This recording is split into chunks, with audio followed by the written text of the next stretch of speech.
Hey everyone, welcome to our session today on how to network effectively. My name is Mark Anderson, and I'm really excited to be here today. Currently, just a little bit about myself. So, I am currently a recruiter at Box, a global cloud content management company. I hope many of you are familiar with. And I'm also a proud graduate of Rutgers School of Management and Labor Relations class of 2017.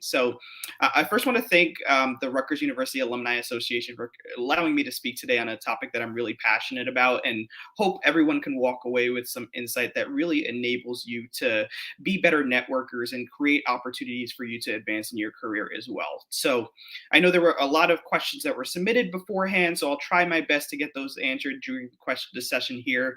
And if you do have any other questions that do arise during the sessions, our great moderators will be able to bubble it up to me and we'll hopefully be able to answer some of that live for you as well.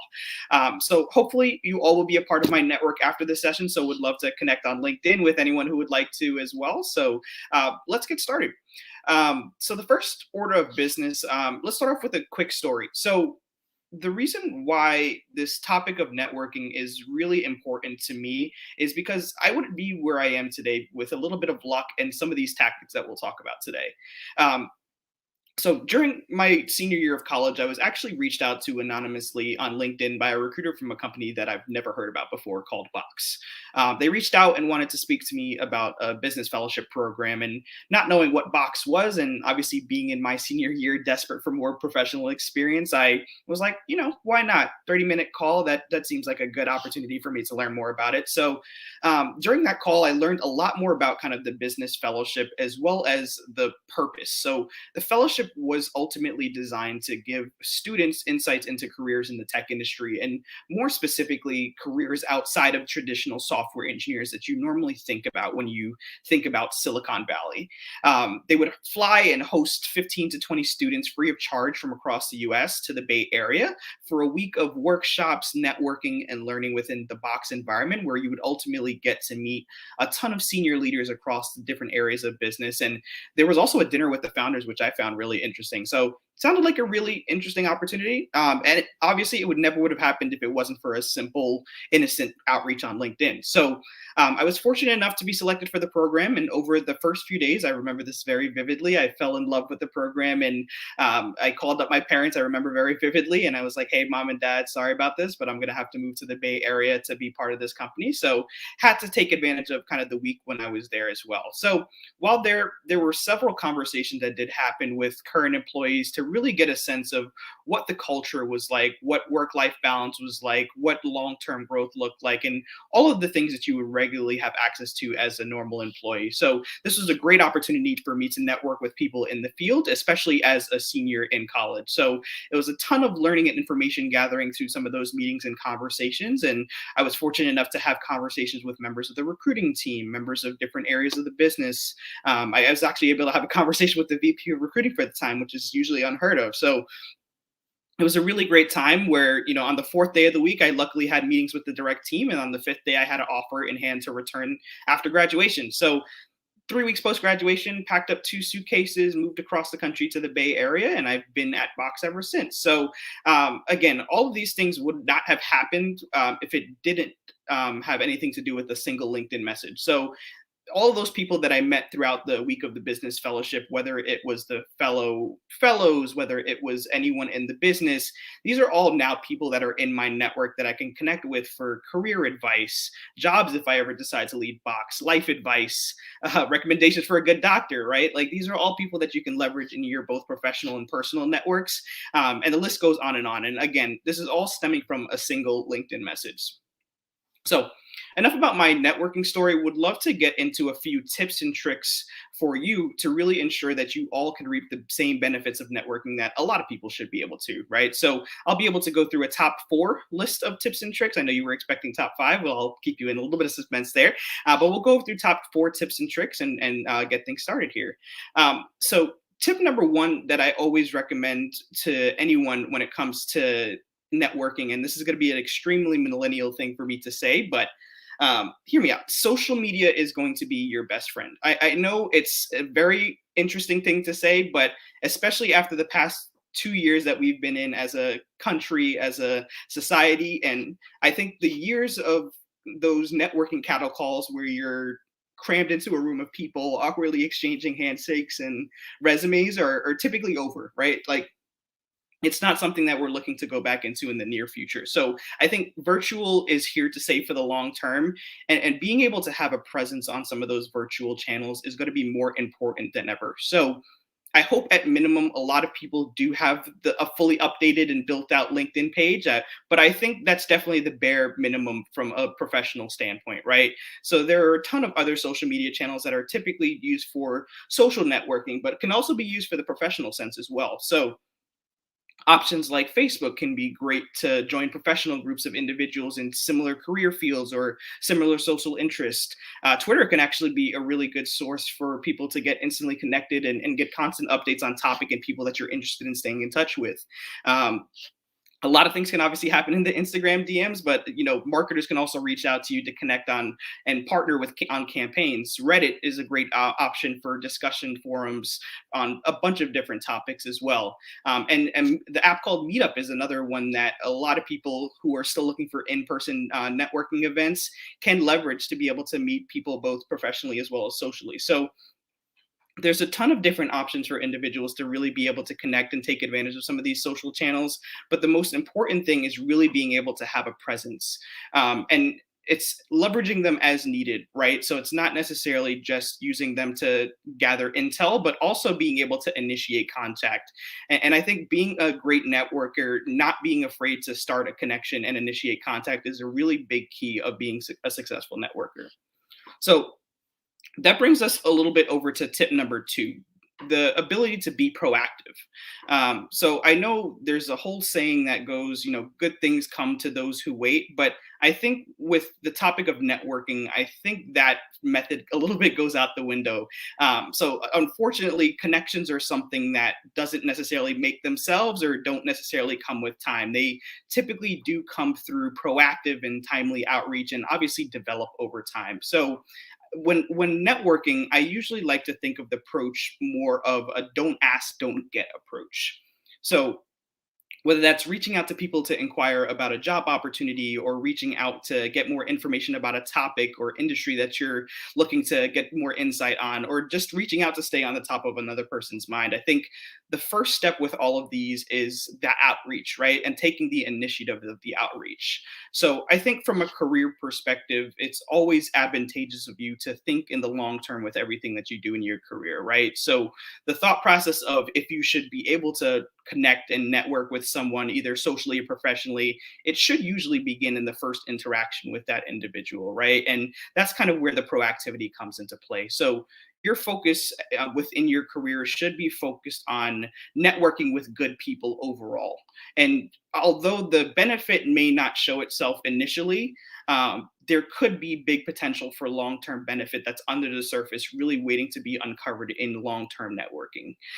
So we'll talk a little bit more about the topic of building your own professional and personal brand in a little bit. But kind of moving a little bit back to the topic of outreach, I think outreach is something that is very daunting for a lot of people, especially in the networking realm. And I think outreach is typically something that is very underutilized and something that is utilized incorrectly. So I know a lot of people leverage outreach for things like, hey, I see you work at this company. Can you help me get a job? Right? Like, I think coming from a recruiter who has seen a lot of this kind of outreach that's very direct and to the point and transactional, I think the last thing that you want to be known for, from not just a recruiter perspective, but also in the personal sense, right, is to not be that person that only reaches out to people that when they want something, right? Like, I don't think anyone likes that in a professional life. I don't think that anyone likes that in their personal life. So I think that's something to be cautious of when you're handling your outreaches. And I think the goal of an outreach is to really create something that is thoughtful and something that has a really clear goal, to develop a long-term connection rather than more of a transactional short-term connection. So I would say, I have some resources that I can send over after this call that will really help you craft and format the proactive outreach that is very thoughtful, actionable, but also memorable, that helps the person realize that, hey, I'm not just reaching out to this person because I need something. I'm reaching out to this person because I want to create a long-term bond and I want to see the mutual benefit come from it in the long term. So that's a great segue into tip three, is being memorable, right? And this being memorable within your outreach helps you maintain your network. So whether they realize it or not, I think a lot of great networkers are always networking. So, for example, have you ever met someone that you've never met before that went out of their way to do something really nice for you or help you? I think it's really something that you probably remember as well, if that's something that's happened to you. I think, believe it or not, that's something that is a new link in your ever growing social network. So whether you never see that person again in your life, or whether that's someone that you run into at a party 3 weeks down the road, that's something that will always create that initial bond and can potentially blossom into something larger. So there's a lot of opportunities for you to be able to get creative in how you really foster that genuine connection with individuals that you want as part of a network. So I think, in a similar vein, maintaining that network that you've tried so hard to maintain in a first place is really something that is also important as well. So I think being able to create checkpoints for yourself, whether that's a mental reminder or whether that's a physical reminder, to check in with someone that you'd like to maintain a network with, right? So a network is not obviously something that just happens one time and it's over. It's something that's fostered over years and weeks of building, right? So being able to kind of set events for yourself in your mental state to be able to reach out to these people, whether that's through a thoughtfully worded text or email, or whether that's a scheduled meeting to check in on the person, or whether that's even trigger events in people's lives like birthdays or new jobs or new life events, right? I think those kind of events are really good for being able to create an action item for you to initiate deepening that interaction with someone in your network. And then I would say one big piece of advice that I always give to individuals early in career, especially, is to make sure that, um, in maintaining your network, I think one big thing that is often forgotten is burning bridges is something that can destroy kind of some of that long-term relationship that you are trying to build. I think, especially in the professional setting, it's not the best thing to do, right? So I think, you may be in the worst possible situation from a career perspective and you just can't stand the environment that you're in, or you can't wait to get away from. But I think no matter how bad things getting, really ensuring that you're always putting your best brand out there is really important to maintaining some of these networks, because at the end of the day, you never really know if someone you burn a bridge with today could be a positive bridge for you moving forward. So I would say, as much as possible, avoid trying to burn bridges and making sure that your brand is as strong as possible, especially when it comes to potential long-term connections with that person. So the last tip I'll leave you with today is tip number four. So this involves establishing your professional brand. So this is probably one of the best lessons that I've learned throughout my career, and it's actually something that I learned actually even before graduating. So during that first week of the business fellowship, we went through a ton of different types of workshops.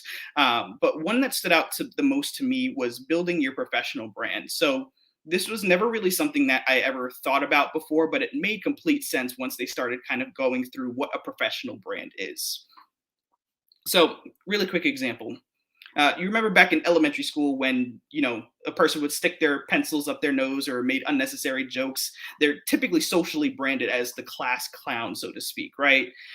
It's a similar concept that does happen within the professional setting, right? So your professional brand is really when your name comes up in conversation. What would someone reference you as? What do you want to be known for? And I think that's something that is really important to be able to build up, to really create a successful brand for yourself, to ensure that when networking, this is someone that you can reach out to in a successful manner, and can foster some more connections based on the brand that you've built for yourself. So, you know, when your name comes up in a professional setting, do you want to be known as the person who has amazing attention to detail? Or do you want to be known as the person that works hard, or the person that's unreliable, or the person that hates collaborating? There's a ton of different things that you can be branded as in the workplace. And they can either be positive or negative, right? But really, depending on how you present yourself and how you represent yourself at work, can be a really big key in how you maintain that network long term. And if someone were to reach back out to you, I think that's something that stands out top of mind for you as well. So I think a lot of people traditionally think that, hey, your elevator pitch is your professional brand. And obviously a successful one talks through, where you've been, what you're looking to do now, and where you're looking to go in the future. But I think it's great. But I think the important aspect of networking effectively is elevator pitches only tell your story, while the actions that you do within kind of the workplace really validate that story as well. So as you go about your professional lives, I would say being conscious of how you present yourself, and ask yourself in really all interactions with a potential person that you want to network with is this how I want to be remembered? If down the road someone remembers you from a prior work engagement as the person that's a terrible teammate, it's a link that in your network that could be nearly impossible to mend and can cost you opportunities down the road as well. So being conscious of that is something that is very important, and something that I always recommend people that want to create an established brand for yourself to really be able to be thoughtful about that as you're looking to network down the line as well. So what I'm going to leave you with today, I really hope some of these tips were helpful for you as well. And I'm happy to send over some more resources as well to really help you navigate the professional world. I know obviously the topic of networking is something that may seem a little bit daunting to for folks, but I think like all things, it does come better with practice. And hopefully now you can feel a little bit more empowered to be able to go out there, start building stronger links to that ever evolving network of yours as well. So I know we have a little bit of time for some questions, so would love to pause and take some time for any type of questions that do pop up in the chat here.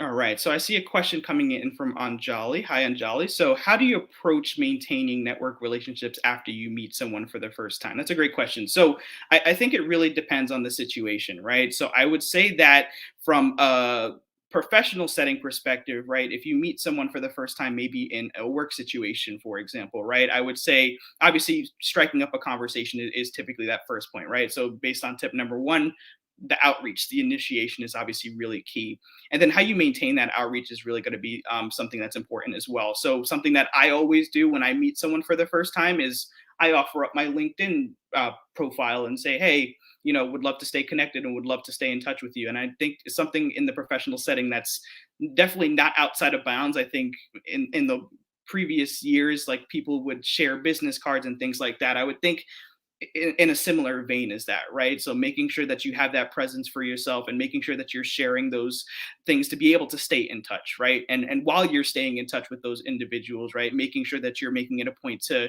create thoughtful touch points with them, as I mentioned before as well. So the first sense is making sure that you're engaging with them in an appropriate manner, but then after that engagement, making sure that you're connecting with them in a way that makes sense for the situation that you're in, but also continuing that touch point as you go along there as well. So hopefully that helped answer your question.